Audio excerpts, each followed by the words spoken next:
Welcome to the Dork Forest. Jackie and her pals will never bore us. Shameless confessions about our obsession will make us laugh and smile. So let's explore the Dork Forest and dork out for a while. 2023, you guys, and I'm winging it. Hi, it's Jackie Cation. Welcome to the Dork Forest. That's the website, The Dork Forest, if you like a determiner. Dorkforest.com also works. JackieCation.com has all of my stand-up information. Like, it has videos, it has pictures, it has links to this podcast and to my other podcast with Lori Kilmartin. It has a merch store that has Dork Forest t-shirts. It has all of my stand-up merch and all of my CDs and DVDs. So, that's what you know about websites. There's an opportunity because we're in the new year here that you can donate to the Dork Forest. I don't have a Patreon. I don't have anything really set up, though I understand you can set up on PayPal a monthly if you wanted to. You could donate and be of to support the show. This is the 17th season, the 17th year I've been putting this stuff out. It's free, but if you have money and would like to throw me some money, boy, howdy. There's a PayPal. There is at my email address, actually, Jackie@JackieCation.com, which you can also email me and tell me how much you're enjoying the show. You can also do Venmo if you'd like, which is just Jackie Cation. No hyphen, all one word. Picture of this person, me, and then I think that's it. I think I have Zelle, but it's too complicated. Other than that, let's do the credits. Patrick Brady still in, fixing the audio all these years later. Give it up to Patrick Brady. That's what a lot of your donations support, by the way, because I like to share the wealth. And then Bill Mose, he does the websites, and Mike Ruekberg wrote and sang that song, composed and sang that song with his wife now, Sarah. And at the end, he sings the Mexican hat dance, which is always fun. Anyway, I'm sure there's more to it. There's a Bandcamp that has a bunch. It has like a stand-up storytelling album that was never released. It's there's also a bunch of live episodes that many of them are free. There were 200 episodes that were not pre-recorded, and I sort of culled through those, and I pulled like 17 of the best ones. There's an album collection of that, 17 hours of Dork Forest. If you run through all of the episodes, go to bandcamp.com, Dork Forest, or Google those words, and you'll find it. Anyway, there's probably more. I can't remember any of it, but you're doing great. Feel free to enjoy the show. Oh my gosh, Jackie Cation here in my garage with a delight of a human being. You guys, do you know Ronn Vigh? Because you should know Ronn Vigh. Ronn Vigh has given me a lot of notes. I've written none of them down. You can see that this page is empty, except for the words 734 and Ronn Vigh. Ron, what is your Instagram, Twitter, website handle? My Instagram, Twitter website handle is RonnRonnRonn, RonnRonnRonn. Actually, wait, it's that on Instagram and now Threads because we're supposed to be threading. So it is that on Threads. And then on Twitter, I guess I'm still going to tell people it's RonnRonnVigh. All right. And that is how you indeed spell your name, but just the one Ron, correct? Yes, just one Ron. You know, I added the second N to it when I was like 13 or 14. Sometimes parents should just not let their kids do whatever they want. Mine didn't. This is so, I wanted to change my spelling to Jaqui, and Nancy Cation was like, not a chance. None of this 13-year-old bullshit. Well, I'll tell you. Very supportive of your parents. Very supportive. Adeline Vine, very supportive. And I'll tell you this. The reason why I want to change it is I was on the Junior Bowlers Tour growing up. I was the 1994 New Jersey Junior Bowler of the Year. Woo! And my bowling coach was named Ken with 2 N's. And so I wanted to be Ron with 2 N's. That's actually adorable. Can I just say that? Can I say that it's pretty adorable? So it's something. So now it's just my lucky N. My gay flair. Yeah. You know. Gay flair. Here's what I told my friend today who sometimes says dumb things. I said, I'm doing a Dork Forest today about the Golden Girls. And he said, I know so many women who are really into the Golden Girls, like obsessed point. He said, I don't know any men. And I said, does it help that he's a gay man? He goes, oh, then he won't be called gay for liking it. And I was like, this is an interesting sentence that you said out loud in 2023. One of my best friends. And Ronn Vigh, you're out, right? Yes. It would be terrible if I wasn't suddenly. This has been the reveal. Ronn Vigh, San Francisco comic and a goddamn delight. Now living in Las Vegas. Really who knows how long? Who knows how long? But I will say this: you have made the last 2 trips to Las Vegas bearable to me. Well, you know what? I will fly in anytime you're in Vegas and try to keep that going because it's becoming unbearable to me. So, right. Is it super hot there right now? Because it's July 14th, Bastille Day. Yes, there is. I have yet to really go outside, but there is a little picture of a thermometer that's going red on the bottom of my computer with a little fire sign next to it and the words hot. So hot. Yeah. So yes. Even your computer knows it's hot. Yeah, I mean, I think it's going to be 118 tomorrow. That is so hot. That is it. I don't even remember the hottest place, which I know where it was. It was in Kuwait in August, and it was hard to breathe. But I think Vegas rivals that to some extent. It's amazing. I mean, with all the smoke in the casinos, it's hard to breathe here almost any day. But it's true that too. But yeah, it's 118 degrees. I used to defend the heat here by saying we have air conditioning, which not every place in San Francisco does. And my apartment in San Francisco that I still have does not have air conditioning in it. And we have pools. But at a certain point, it doesn't matter if you have AC or pools. It's just damn hot. Well, there you go. And I'm glad that you've lived there almost 2 years, Las Vegas, right?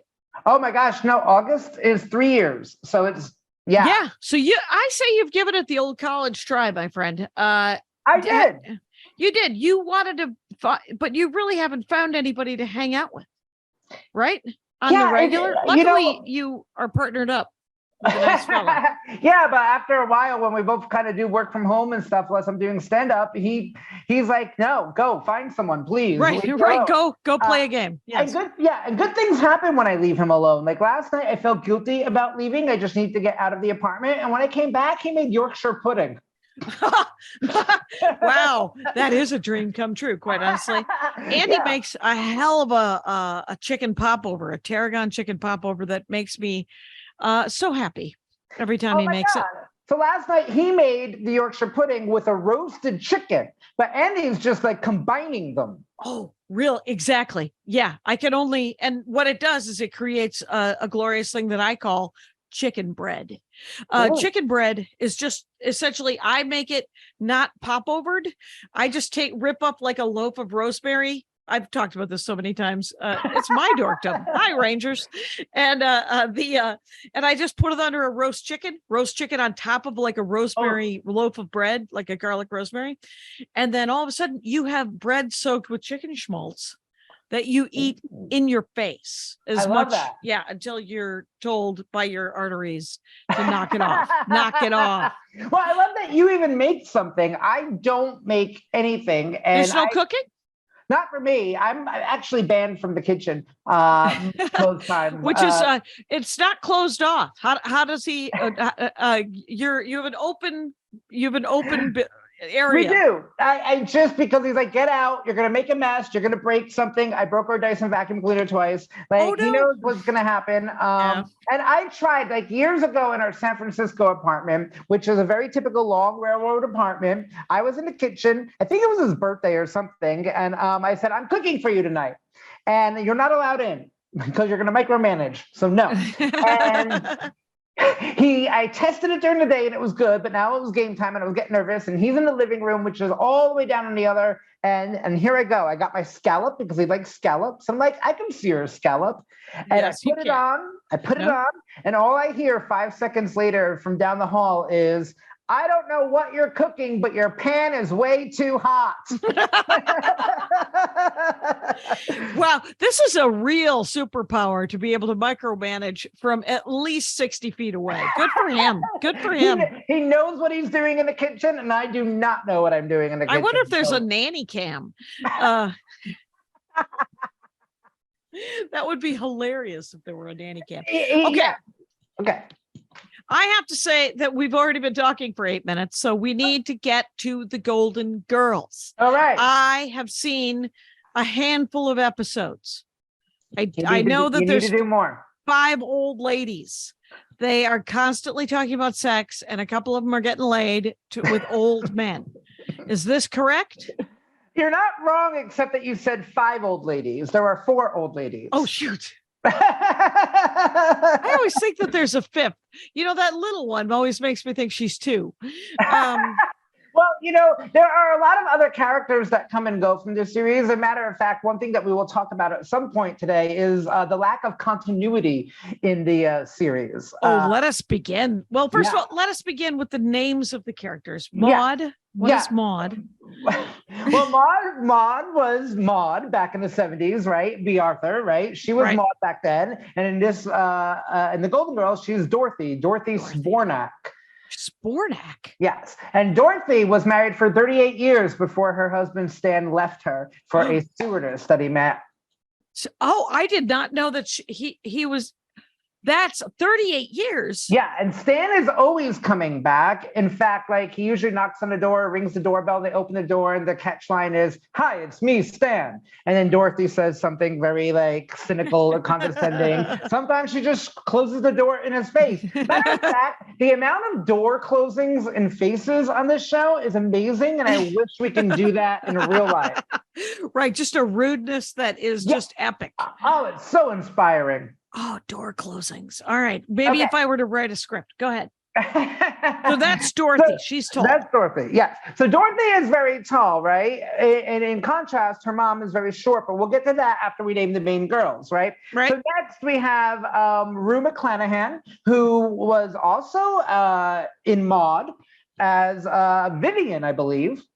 That sounds, yes. I sometimes get Maud and Mary Taylor. I don't get them mixed up, but I sometimes get them mixed up. It's fine. Television has not always been my life. Okay, so.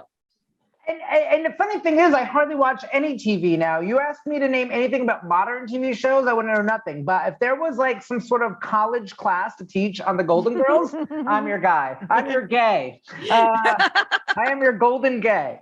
So Rue McClanahan plays Blanche. Blanche. Okay, Blanche Devereaux. Her maiden name is Hollingsworth, and there's something very interesting. We'll talk about that in a little bit as well. So Blanche was actually, first let me tell you about the other one, which is Betty White, okay? Betty White plays Rose Nyland. Rose Nyland, a lot of people like to say that Rose Nyland is dumb. Rose Nyland, to me, is not dumb. She is naive. She has a big heart. She's a little gullible.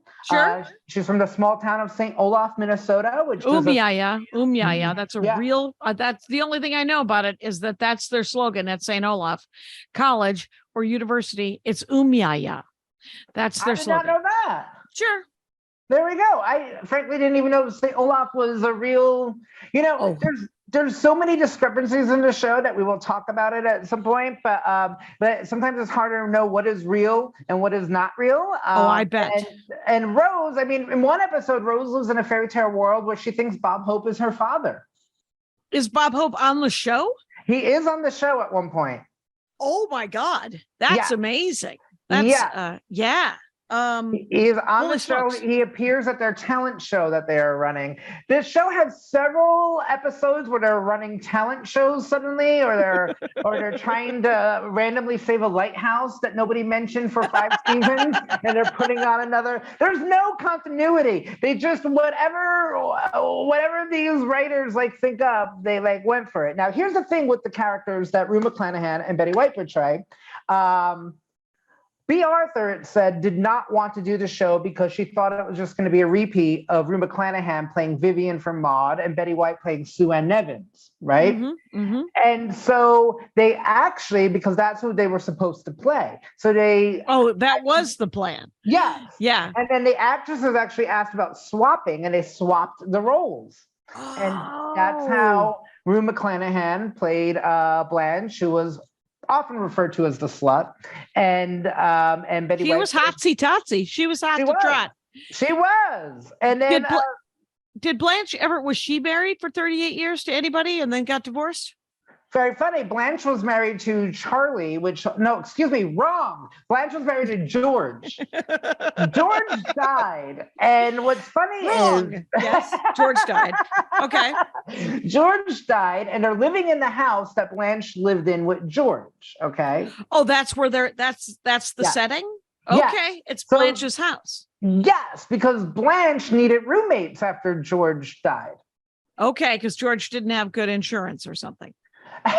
Well, it's so funny because, like, yes and no, because these storylines go back and forth, because a lot of times Blanche is portrayed as being from a very wealthy family in the South. Right. But suddenly she needs roommates.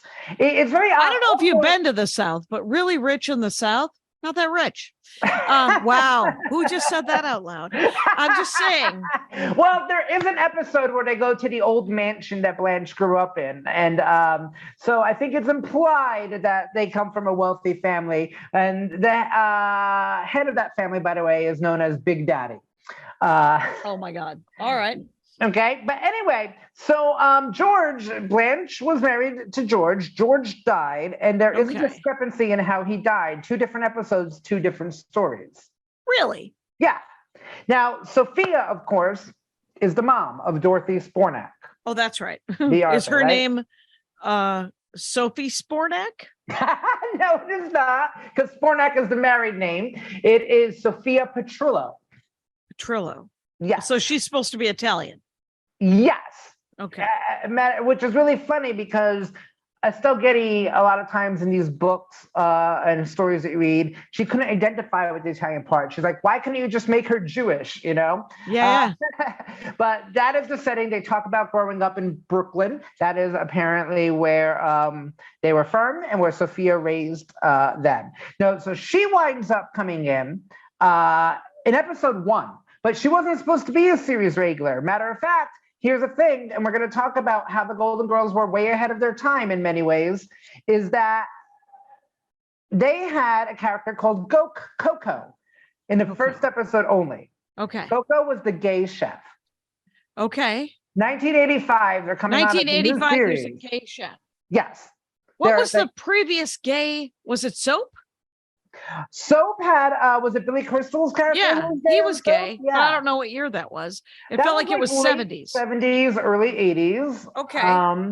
But yeah, so he was supposed to be a lead character. Well, apparently Sophia tested way better than the gay chef. So out with the gay chef. In with the old lady. Yes, exactly. And she winds up there because her nursing home burns down. Oh my God. Did she burn it down? Do we know? Well, very funny. There is an episode that comes out many seasons later where they try to pin the nursing home burning down on her because of like some sort of like cooking device that she would have. Okay. Yeah, but then she couldn't remember because conveniently Sophia developed a memory problem during this episode and this episode only. The rest of it, sharp as a tack. Sharp as a tack. So Okay. you got your characters here, and you know it was supposed to start in season 1 as really about women's issues as they age, and it is. Quick question. Yes. Who was Rose's husband? Oh, sorry. Rose's husband was Charlie. That was Charlie. Misspoke her. That was Yeah. Charlie. Charlie, for most of the storyline, was an insurance salesman, and then like he died. Not quite sure how he died. I don't think that's ever addressed. But Okay. he did die. Now we know. So they were. Oh, so it was supposed to be Maude, but updated about women's issues, and B. Arthur to sort of be an older Maude. In a sense, because the creator was Susan Harris. Susan Harris created Maude. She created the Golden Girls. Oh, I did not know that. Okay. Yeah. So I believe that was sort of what they wanted to do with it. And season one, you could definitely see one of my least favorite seasons. I say this all the time. Don't know how people stuck with the show, but I think it was so out there. And it's funny to say out there since this was the 80s, though, to see four mature women living together seemed like an out there situation. Yep. And I want to tell you, the original name of the series was Miami Nice. Oh my God. It was because of that cop show set in Miami. Miami Vice. And so this was sort of like supposed to parallel it and Miami Nice. And then that got changed eventually to the Golden Girls. I like Golden Girls better, I have to say. Way better. Yeah. Okay. There we go. All right. So this is fascinating. So season 2 is when it really starts to get. So if it's not about women's issues, like were they trying to do like sort of healthcare and aging and sex and what were they doing? Okay, so season one, I felt like it was just the more serious side of the women's issues. Like it was still funny, there were still jokes, but they were still kind of finding their footing. I don't think it was the Golden Girls that a lot of the new generation that loves the Golden Girls, who didn't grow up with it, that they see. They see kind of more of the antics and the slut jokes, but there's still purpose to those too. Now I have to say, looking back on this in 1985, I was in New Jersey and I was with my grandma a lot. I was at my grandma's house a lot. Now, my grandma had 4 old lady friends. Okay. So she was living it. Yes. And they were like in the circle. And there was Gloria, there was Hilda, there was Marie next door, and Agnes down the street, who's commonly known as the loudmouth. So they only want to invite her over at night. And so there were so many parallels when I look back now that I was kind of living a real life Golden Girls with them. And yes, and this is what they were going through. They were the same ages. Let's see, because my grandma died at 81 in 2000. So in this period, she was early to mid 60s. And and her lady friends were about the same age. And they had a lot of the same interactions and things that they would do. And a lot of the same type of arguments and so forth. So that was very fascinating to me. So in season one, you some of them are like about to get married because I think like what they were trying to say is they found love in such an old age, right? Oh, and right. Then, like, oh, isn't that nice? But then something always happened. One of them was a bigamist. Oh my God. Another one was only looking to have Blanche as a wife because he basically had younger children that he wanted her to raise. Oh my gosh. They were doing things like Rose couldn't get a job because of ageism. So Dorothy kind of fluffed up her resume for her. There were a couple of things. Now, to me, it really took off. I hate to say this out loud because I hate being wrong, but I think it was either episode 19 or 20 in season 1. They called him a midget. I don't think we would call him a midget now, but they were commonly referred to him as midget, and it was Rose's date. And she was dating him. And so it's a really fun episode, and there's some classic lines where Rose dates Dr. Jonathan Newman. And to me, I think this was a turning point. I don't know if it was for sure or not a turning point for them, but they took what they were trying to do and then they made it really silly, and that sort of upped the ante for the following seasons. Right. And it's always like, you think about the short person or little person that is the actor in this situation and how much you want that guy to have work. But does he have to have the same elf joke or the same stupid ass, Does it have to be that every time? So was it some of that and also some of better? It was some of that. There's a great scene where Dorothy is talking to Blanche in the kitchen and she's like, Dr. Jonathan Newman is a guest in our house. I don't care if you feel self-conscious about it. You have to go out there and show him the charm. And she says, you're right. I want him to feel comfortable in my house. So she goes out there to offer him an appetizer. She goes, shrimp. And then she freaks out and starts turning around. Oh, God. So there's jokes like that. But this is the funny part at the end of the episode is that. Spoiler alert, 1985. Dr. Jonathan Newman asked to go out to dinner and have a talk with Rose. And he says, I can't date you anymore. And she said, I've done a lot of soul searching basically. And I know there's differences between us, especially your height. And I don't care about that. I love you. And he goes, I can't date you because you're not Jewish. Oh God. And he just left it at that. Yes. That is hilarious. Oh my God. So as the seasons go on, they get sillier and sillier, but there's still some issues. Season 2, episode 1, there's a scene that's kind of funny, and it talks just about aging, right, and how people portray you. And there's a funny scene where they talk about the aging process, and they have a mirror. And they go like this and go, you can't, no, don't do that. But then she goes, oh, look, everything falls back. And then, of course, Sophia makes a line about Blanche being on her back all the time because right. her back, But there are a lot of episodes that they do in their very funny way that makes them way ahead of their time. Are you ready to hear about some of them? I am very much ready to hear about some of them. Let's do this. Okay, there is an episode in 1990 where they think Rose has AIDS. Really? In 1990? Yes. That's brutal, right? Right. It's the epidemic started, right, I think in like 84 or somewhere in the mid 80s. And one of the make this funny, back then on a family show on network TV on a Saturday night at 9:00. Also, I may add in, probably one of the worst time slots. So I don't think they even wanted this show to succeed. Right. I bet you they didn't, because people are, and it did. It completely succeeded. I listened to this Julia Louis-Dreyfus podcast, and she tells a story about when she was at Saturday Night Live and they straightened her hair. And one of the muckety mucks at NBC called her in the next day and he said, I loved your hair. And good news, 4 other executives from NBC called me to tell me how much they loved your hair and they wanted to fuck you. And she was like, what? And he was like, that's going to get you work. And she was like, she said she doesn't even remember what she said besides laughing in his face. But they're not going to want 4 older women. Like, how old were these actresses at this time? Do you know? Well, okay, so on the show, they were supposed to be around their 60s. I do know that Blanche was the youngest. Rue McClanahan was the youngest out of all of them. And if I remember correctly, Betty White was actually older than Estelle Getty, who played the mom. Yeah. Dorothy.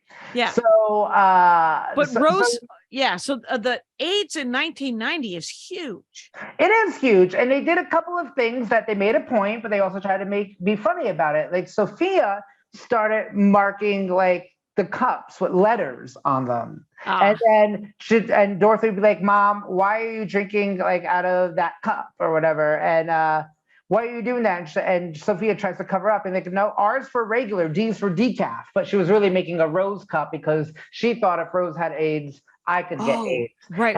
Just from the cup. Yes. And so the whole point was to dispel that like myth and rumor. Yep. And I think there's even a line in there, and I can't remember the exact line, but it's how AIDS is not a gay disease. Right. So, okay. Yeah. So they were making points back then. And there's a lot of gay characters after Coco the Gay Chef. There's an episode in season 2 where Jean, Dorothy's friend from college, comes to town and she's a lesbian and she falls in love with Rose. But Who wouldn't? Who wouldn't? Well, that's the thing. The storyline is that they both grew up on different types of farms. So Rose falls in love with her, but like as a friend who can understand her weird like farm life, stories. Mm-hmm. And Jean has to leave because she feels like she fell in love with Rose after her partner Pat died. So it's so funny because you think about it. And you're like, okay, well, they're saying this lady lived a very happy, normal life with her partner, Pat, a lesbian, but yet they had to go name her Pat. Instead of Patricia or Patty or. Right, because it had to become a running gag that Pat was a guy. But a lot of the writers were also gay guys, too. So right. Were they a lot of gay guys? Most of the room? There were a lot of gay guys, and I think more gay guys came on as the series progressed. I don't think it started off as a lot of gay guys, and I think it turned into we love to take over. We see Right. a good thing. They're like, no, I think I can make this even better. It's like Sex in the City. And but the though that went over the edge. Anyway, but the I will say that do you know if there were any gay women? Were there any lesbians in the writing staff?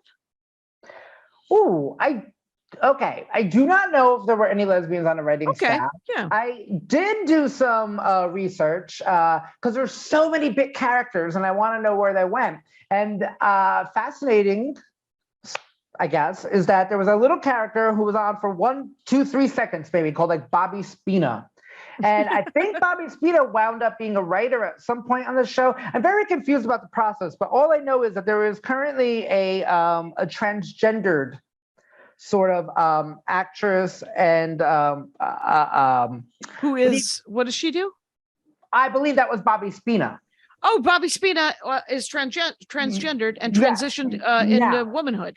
Yes, and I remember just reading like this story at some point because I'm always like Googling stuff and reading stuff and getting things confused. I'm constantly Googling the Golden Girls. I'm constantly reading about the Golden Girls. Ronn Vigh, by the way, let's just tell people real quick that I'm talking to Ronn Vigh. And Ronn Vigh is a great stand-up comic. And if you go to spell Ron with 2 N's and you look up at RonnRonn anywhere, you'll find him. But it's Vigh spelled Vigh, and Instagram, Twitter, Threads is happening. It's a thing. Let me tell you this, is that there might be an ad here. Let's find out. Was there an ad? Oh my God, if there was, how great was it? Ron, welcome back to the program. Thank you. It's my favorite thing to do with the ads, quite honestly. So what, how many seasons were there? 7. It went from 1985 to 1992, and back when there were real seasons. So it was definitely about 25 to 28 episodes per season. I might have my numbers wrong, but I think there were 182 episodes. Because once they hit 100 episodes, then they could be syndicated back in the old days, how syndication used to work. And this book, I have this great book here. Mm-hmm. And the guy who wrote this book, Jim Colucci, he's actually partners, or at the time that this book was written, it says that he was a partner of Frank DeCaro. Okay. And so this is a really good book for anybody that likes it. It's called, and if you can't see it, it's Golden Girls Forever, an unauthorized look behind the lanai. And the lanai. The lanai, yeah. And there's what is a lanai? I forget what a lanai is. Nobody knew what a lanai was until the Golden Girls. What is it? I forget. We're almost still not sure in a way. It is an outdoor patio, I would say. Okay, I have only recently embraced the word pergola. So look, it's much like you would put a pergola over a lanai, you guys. Yeah, you could do that. You can do that.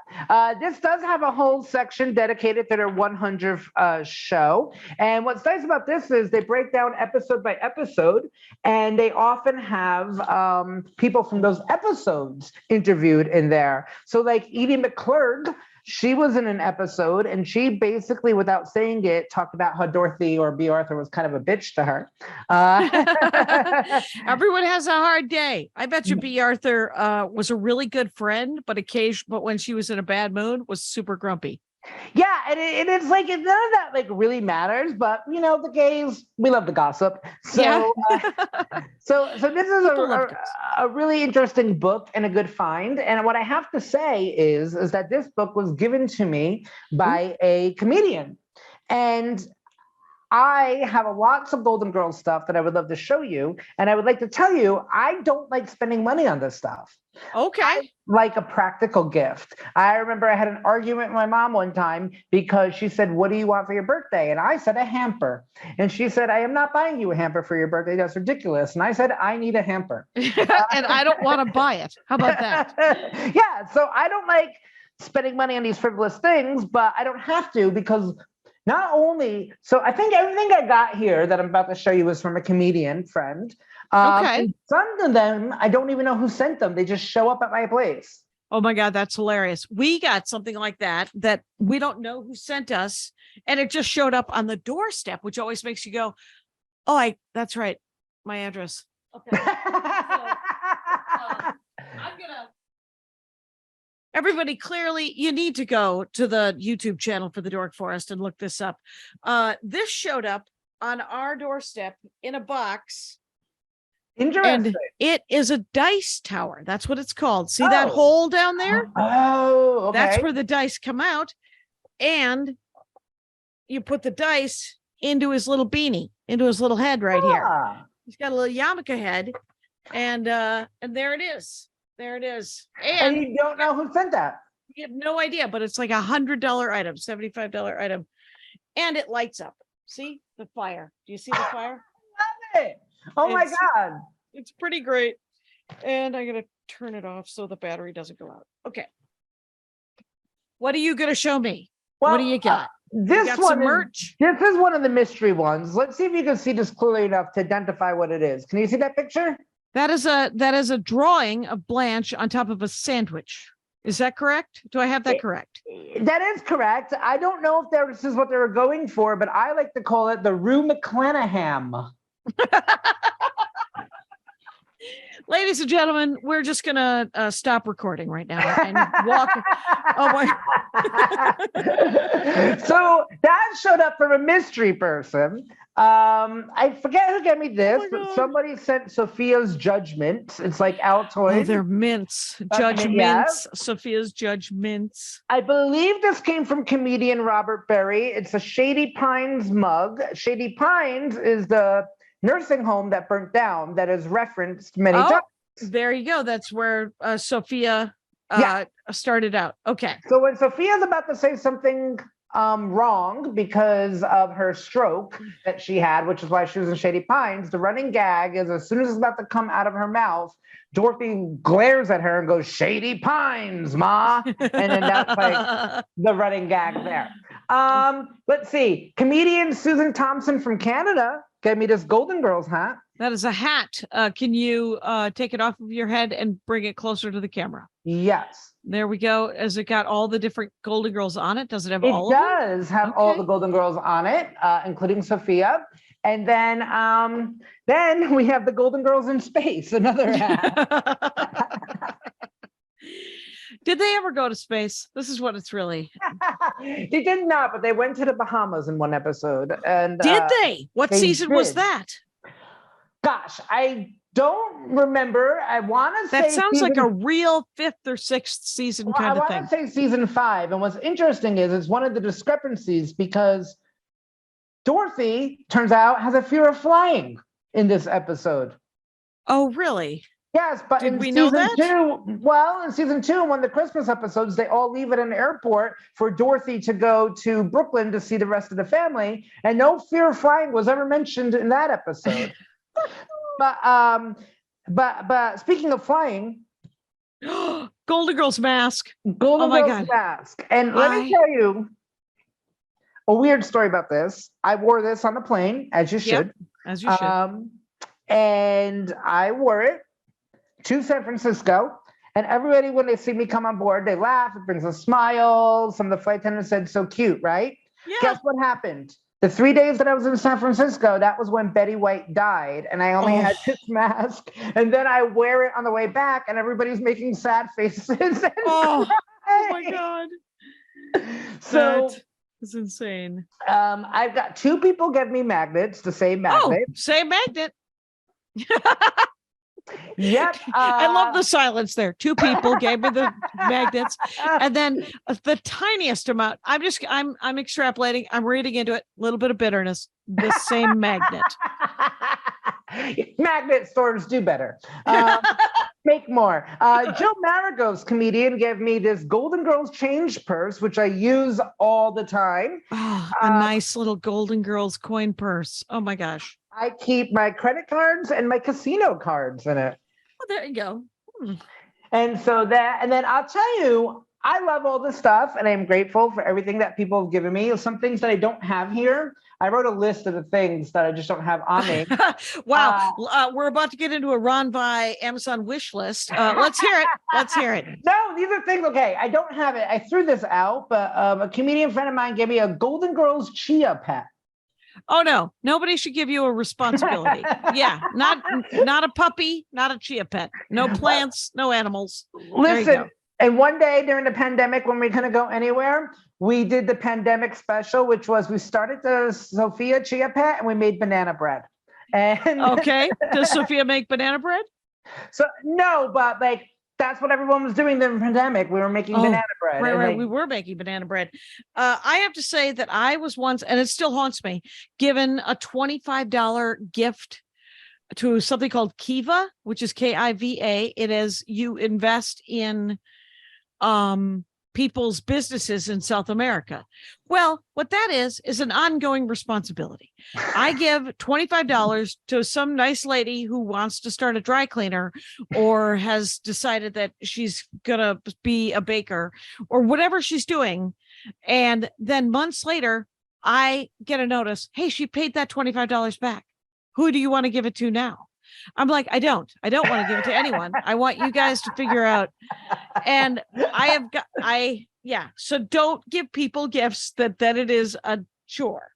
You know, Okay. I one time did not something similar, but it reminds me of this gift I gave Elijah, my boyfriend of 12 years. And Yes. we typically don't give each other gifts. We're past that gift giving stage. But I thought one year it'd be nice to do something. And there was this place in San Francisco that I don't know what it was called and what they really did, but they technically had a lot of workshops. So you can be like, oh, I want to learn how to make a birdhouse. Do they have that workshop? Okay. And third Friday of every month is their birdhouse making workshop. So I thought it would just be nice for him to like, not learn a skill, but do something different. Well, I did. I got him a gift certificate and he never used it.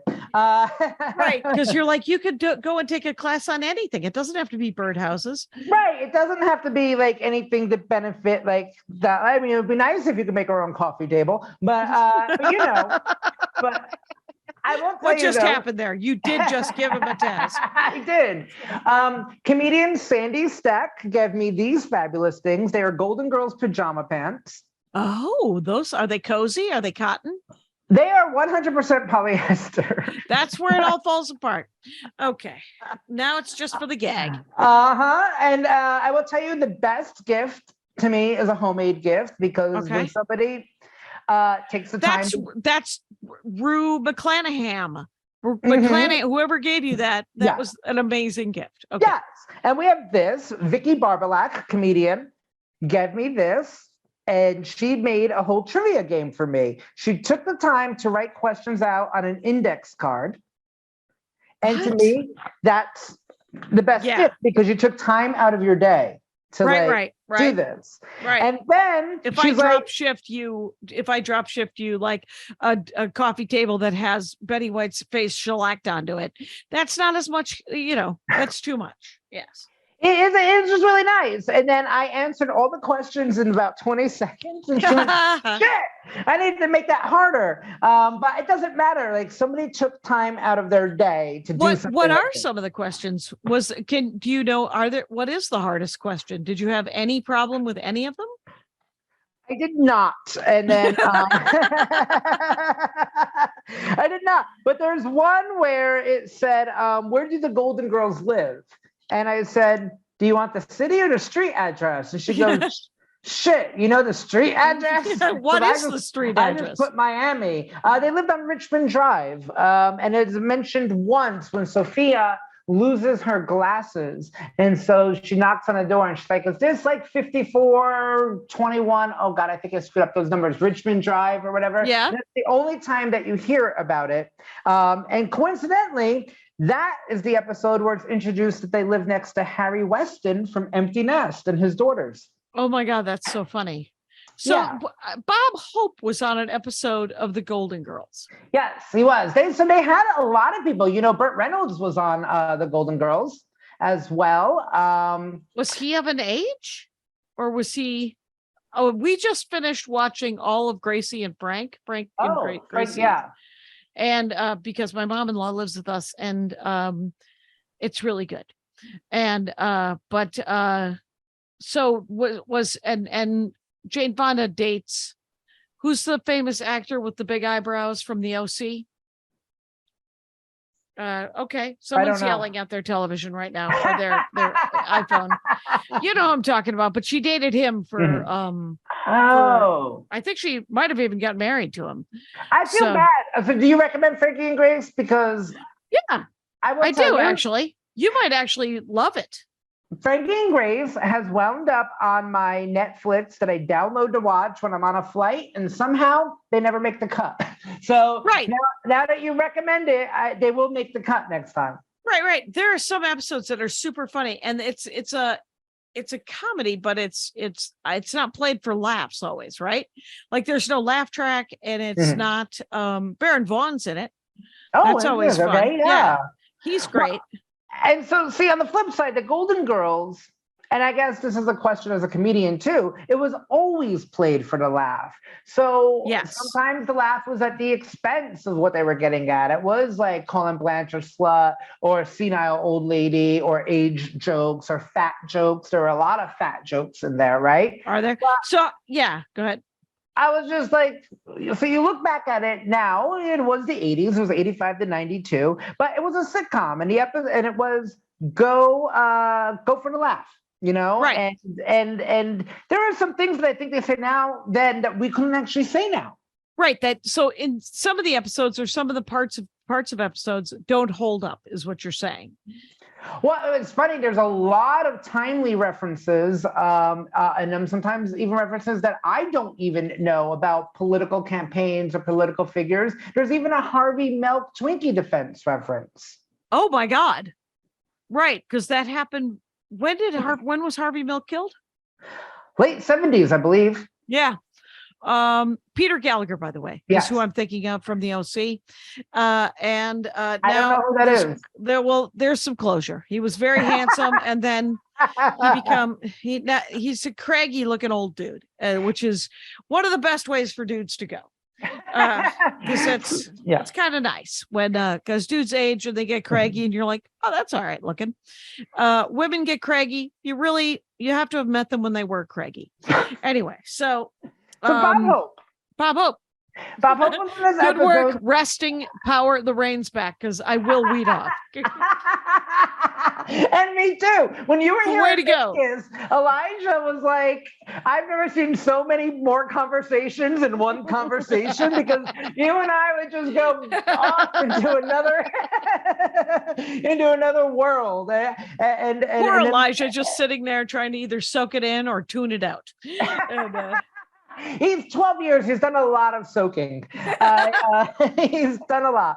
So Bob Hope was in this episode where basically they're putting on a talent show. Sophia is dating a guy that she wants to be in the show who does a magic act, but the guy is so senile that Dorothy won't allow him to be in this show.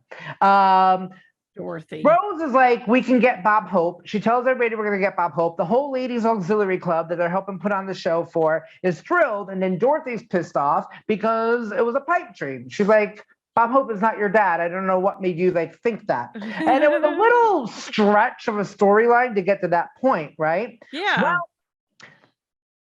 let's cut to 25 minutes into the series, and they have Sophia's senile boyfriend doing the magic trick, and it's all going wrong. So Rose comes on stage and she tries to apologize. And just how she's about to say that Bob Hope won't be there because she's a foolish old lady and she's about to do all this stuff, all of a sudden the senile magician goes presto, and up pops the box, and Bob Hope is in the box.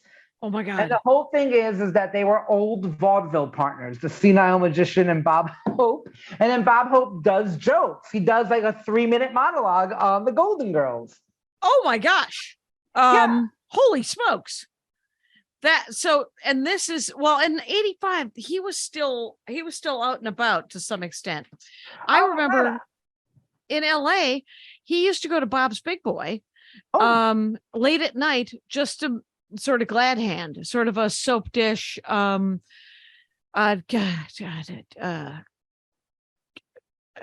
like me, you really like me. Who is that actress? She is also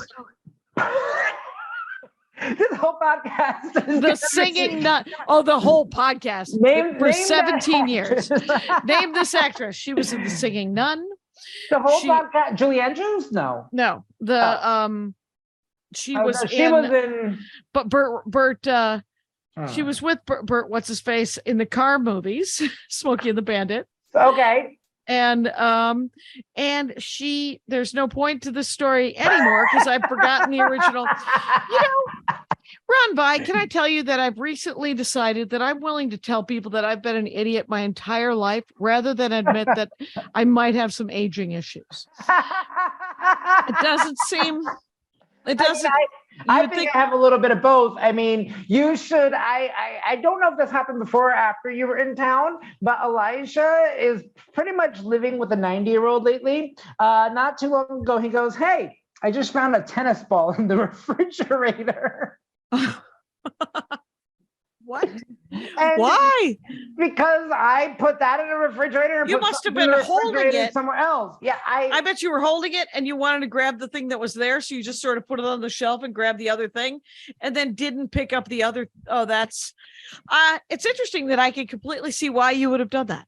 I completely. Hiya, doll. How was the show? Well, it was fascinating, and we are in our car coming back from Comic-Con because there's trouble with the Wi-Fi at the house. That's right. The internet. So we're recording it like this. Hi. So yeah, it is. Here's what I have to say. It was amazing because it was Ronn Vigh talking about the Golden Girls, a show that I've never watched. The Golden Girls. A show that you've never watched. I almost never watch it. Right, but you said that you could name several of the Golden Girls. Right, we managed to name them all. I managed to name 3 and you named the other one. Actresses. You don't know the names of the characters. No. Yeah. B. Arthur. Is Rue McCallaghan. Right. Betty White. Yes. And then you came up with Estelle Getty. Right, and they all have names, and it's like Sophie but it was Ronn Vigh knows a lot. He knows a lot about the Golden Girls. Yes. Here was my thing. Rue McCallaghan, who played Blanche. Ooh, nice. It was her house. She was the saucy one. She was the slut. That was her. Called a slut. I asked him if it held up. Saucy one. He said it.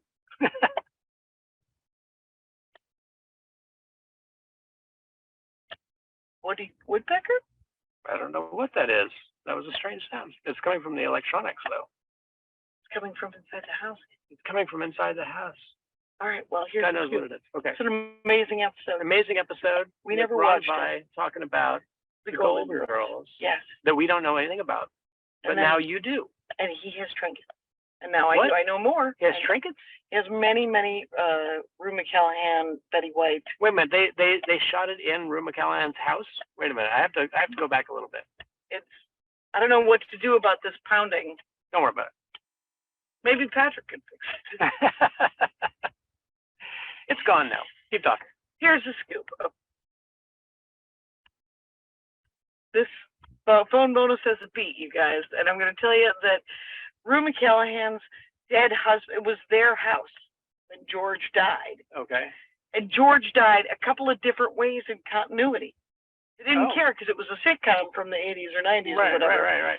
And so, yeah, it was a trip. Oh, okay. Oh, in the story it was her house. In the It story. wasn't actually Rue McCallaghan's house. No, her name is Blanche in the show, so Right, it it was was Blanche and Blanche's house. George's house. Blanche and George's house. All And right. for that makes some more reason, she needed roommates, even though she was also rumored to be rich, but she was rich from the South, at which point I made a very sensitive comment. Have you been to the South and seen rich? Not that rich. You're going to need roommates. Yeah, but they're still gonna have a big house, Right, real big house, somewhere to live. right? Well, this has been a phone, you guys. My hat, my hat, my hat. They're dancing around my hat, my hat, my hat, my hat. Well, what do you think of that? If it looks like a Mexican hat dance and it sounds like a Mexican hat dance, it's most likely a Mexican hat dance. So take off your hat and let's dance. Yay! Oh my God. Why don't we just call that as the end of the show?